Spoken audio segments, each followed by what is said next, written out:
புருஷன் பொண்டாட்டி கடையில் எந்நேரமும் சண்டை வந்துக்கிட்டே தான் இருக்கும். இன்னும் சிலரை பார்த்தீங்கன்னா கல்யாணம் ஆகி 30 வருஷம் ஆகிருக்கும், புருஷன் பொண்டாட்டி 2 பேர்த்துக்கு வயசாகி போயிருக்கும், பேரம்பேத்தி கூட எடுத்திருப்பாங்க. ஆனாலும் 2 பேர்த்துக்கு இடையில் இன்னும் சண்டை வந்துக்கிட்டு தான் இருக்கும். கணவன் மனைவி 2 பேர்த்துக்கு இடையில் விட்டு கொடுக்கும் தன்மை, ஒத்திசைவு இது இல்லாதனால தான் 2 பேர்த்துக்கும் கருத்து வேறுபாடு ஏற்படுது. 2 பேர்த்துக்கும் இடையில முரண்பாடுகள், ஒருத்தர் டாமினேட் பண்ணுறது, எங்கேயோ இருக்கிற கோபத்தை இங்கே கொண்டாந்து காட்டுறது, எதுக்கு எடுத்தாலும் சிடுன்னு விழுறது, 2 பேரும் சேர்ந்து சந்தோஷமாக செய்யக்கூடிய செயல்களில் ஒருத்தர் காட்டமாக இருக்கிறது. கல்யாணமாகி பல வருஷமாக இருந்தாலும் கணவன் மனைவிக்கிடையே இந்த மாதிரி பிரச்சனை பெரும்பாலும் இருக்கத்தான் செய்யுது.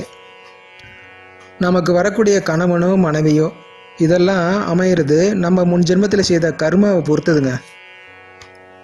ஒருவருடைய ஜாதகத்தில் 7ஆம் இடம்தான் இதை தீர்மானிக்குது. 7ஆம் பாவ